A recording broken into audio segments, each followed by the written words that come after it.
Hello everyone, welcome to the first class of political science class 10। तो आज हम लोग पढ़ेंगे पावर शेयरिंग के बारे में, जो कि है first chapter of your political science syllabus. तो पावर शेयरिंग ये क्या है? पावर शेयरिंग एक कंसेप्ट है गवर्नेंस का, जहां पर multiple groups, individuals often with different interest और आइडेंटिटीज, जिनके जो आइडेंटिटीज है और इंटरेस्ट है वो डिफरेंट होते हैं, they all agree to share the authority and decision making responsibilities. जब वो अथॉरिटी या डिसीजन मेकिंग रेस्पॉन्सिबिलिटीज को शेयर करते हैं, उसको ही हम कहते हैं पावर शेयरिंग। ये मैकेनिज्म कहाँ पर एम्प्लॉय होते हैं? ये मैकेनिज्म वहां पर एम्प्लॉय होता है जहां पर एक डाइवर्स ग्रुप रहता है, जो सोसाइटी है जहां पर डाइवर्सिफिकेशन होता है, वहां पर ये मैकेनिज्म एम्प्लॉय होता है। क्यों होता है? टू मैनेज कॉन्फ्लिक्ट्स, जो विवाद होते हैं वो उनको मैनेज करने के लिए होता है। To promote inclusivity, to ensure stability. ये कुछ रीजंस है जिनके लिए पावर शेयरिंग बहुत ही इंपॉर्टेंट होता है। और पावर शेयरिंग क्या होता है? To share authority and decision making responsibilities. किनके? जिनके इंटरेस्ट और आइडेंटिटीज डिफरेंट होते हैं। सिंपल। मैं आप सभी लोगों को रिक्वेस्ट करूंगा, ये चैप्टर जस्ट स्टार्ट हुआ है, अगर इस लेक्चर को आप लोग पूरा देखते हैं तो I can assure you that power sharing chapter में आप लोगों का कोई भी डाउट नहीं रहेगा। अगर डाउट रहता भी है तो कमेंट सेक्शन में आप लोग पूछ सकते हैं बेझिझक, मैं जल्द से जल्द रिप्लाई करने की कोशिश करूंगा। और मैं ये बता देता हूं, जो पॉलिटिकल साइंस क्लास 10 के क्लासेस आएंगे, जो लेक्चर्स रहेंगे वो हर वीक मंडे को आ जाएंगे। जो लेक्चर्स है, चैप्टर के जो लेक्चर्स है वो हर वीक मंडे को मेरे चैनल में ही आप लोगों को मिल जाएंगे। तो पावर शेयरिंग में हमें क्या समझना होगा?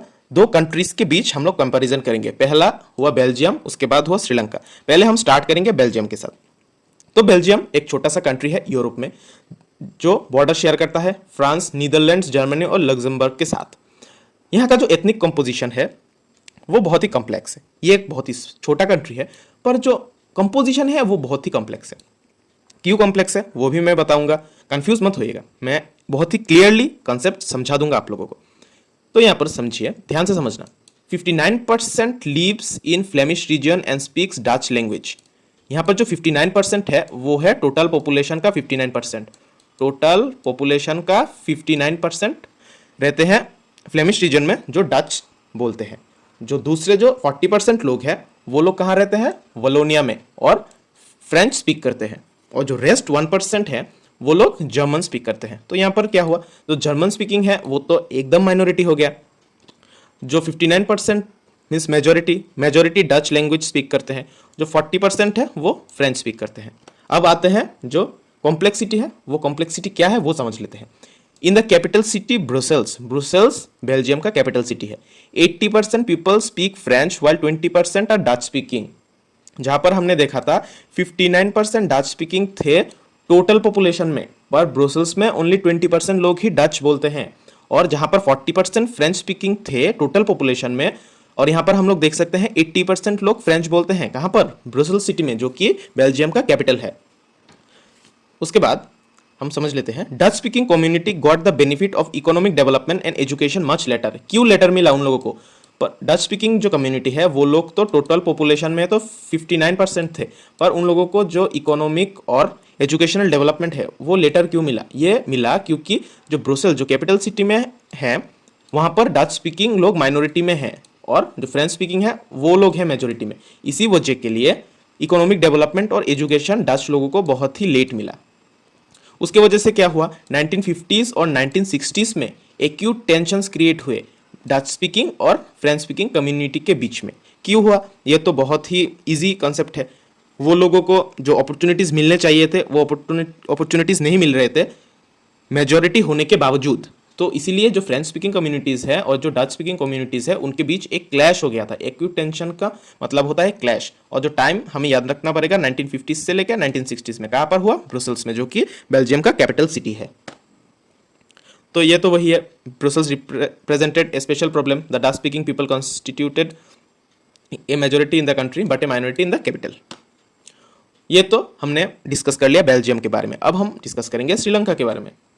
श्रीलंका का जो एथनिक ग्रुप कंपोजिशन है और बेल्जियम का जो एथनिक ग्रुप कंपोजिशन था उसमें क्या डिफरेंस है वो हम अब पढ़ेंगे। श्रीलंका एक आइलैंड नेशन है जो कि साउदर्न कोस्ट ऑफ तमिलनाडु से कुछ ही किलोमीटर्स दूर है। श्रीलंका का एक बहुत ही डाइवर्स पॉपुलेशन है, जो मेजर सोशल ग्रुप है वो लोग सिन्हाला स्पीकर्स हैं अराउंड 47%, और जो तमिल स्पीकर्स हैं वो 18% है। जो नेटिव तमिल्स हैं, कंट्री के नेटिव तमिल्स मीन्स जो कंट्री में ही है, जो लोग बाहर से नहीं आए, उनको हम बोलते हैं नेटिव तमिल्स को बोलते हैं श्रीलंकन तमिल्स, जो कि है 13%। जो रेस्ट और जो लोग हैं वो लोग हैं जिनके पूर्वज इंडिया से आए थे, प्लांटेशन वर्कर्स कब आए थे, कॉलोनियल पीरियड में, उन लोगों को हम बोलते हैं इंडियन तमिल्स। श्रीलंकन तमिल्स जो हैं वो लोग कॉन्सेंट्रेटेड हैं north and east of the country, east side और नॉर्थ साइड में श्रीलंकन तमिल्स ज़्यादातर देखने को मिलते हैं। और जो सिन्हाला स्पीकिंग है जो कि मेजॉरिटी में है वो मोस्टली बुद्धिस्ट है, और जो तमिल्स हैं वो हिंदूज और मुस्लिम्स हैं। और बोथ तमिल्स एंड सिन्हालाज में 7% जो रह गए वो क्रिश्चियनिटी को फॉलो करते हैं।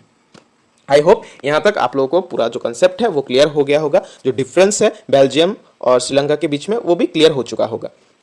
तो अब हम समझ लेते हैं मेजॉरिटेरियनिज्म इन श्रीलंका। मेजॉरिटेरियनिज्म ये जो वर्ड है इसका मतलब क्या है? ये दो वर्ड से मिलकर बना है, मेजॉरिटी और टेरियनिज्म।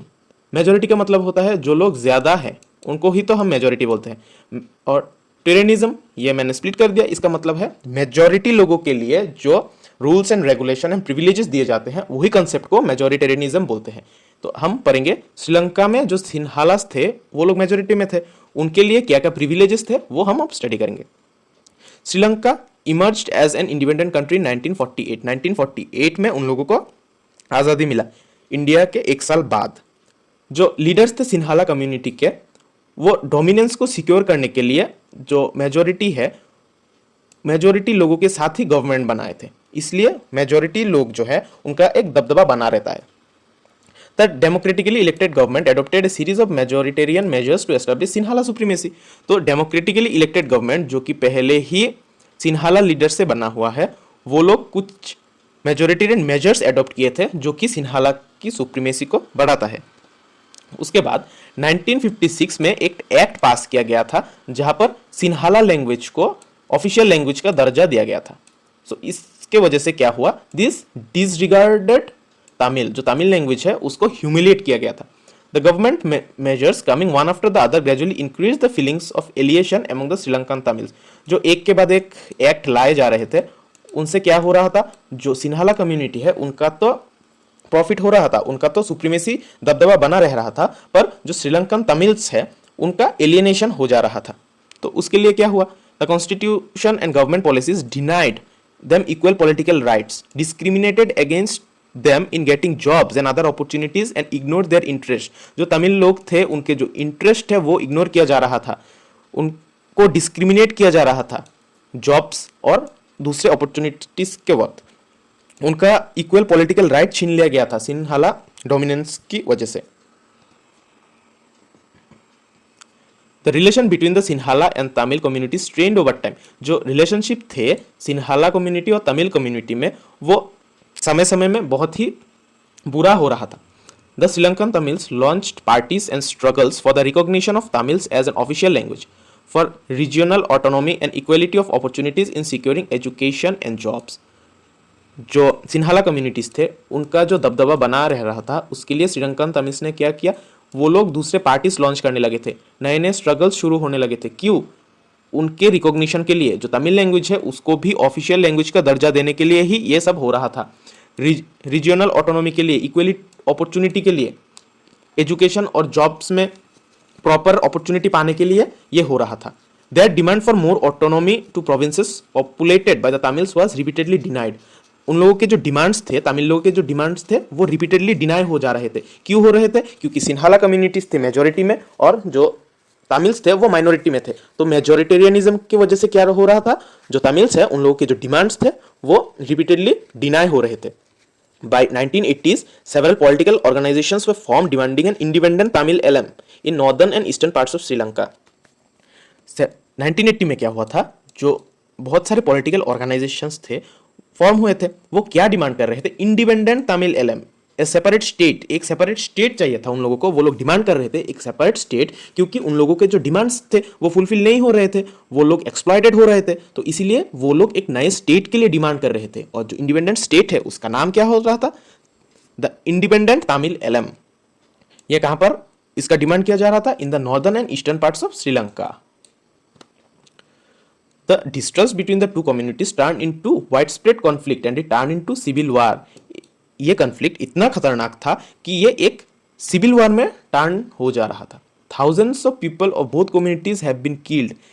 सिर्फ एक ही रीजन था जो मेजॉरिटी और माइनॉरिटी के बीच में एक दरार ला रहा था और सैकड़ों हजारों जो लोग थे उन लोगों का मौत हुआ था इस सिविल वॉर में। The civil war has caused a terrible setback to the social culture and economic life of the country. बहुत ही एक भयानक सिचुएशन हो गया था, जो सोशल कल्चर था डिस्ट्रॉय हो चुका था, इकोनॉमिक लाइफ भी डिस्ट्रॉय हो चुका था इस कंट्री का। ये जो सिविल वॉर है ये कब एंड हुआ? 2009 में। अब तक हमने समझ लिया जो मेजोरिटेरियनिज्म इन श्रीलंका है। अब हम उसको कंपेयर करेंगे बेल्जियम के साथ। बेल्जियम का जो टाइप है उसको हम कहेंगे accommodation in Belgium. They recognise the existence of regional differences and cultural diversities. जो बेल्जियम के लोग हैं वो लोग अपने जो रीजनल डिफरेंसेस है और जो कल्चर में जो डाइवर्सिटीज है उनको बहुत ही अच्छी तरीके से रिकॉग्नाइज कर लिया था।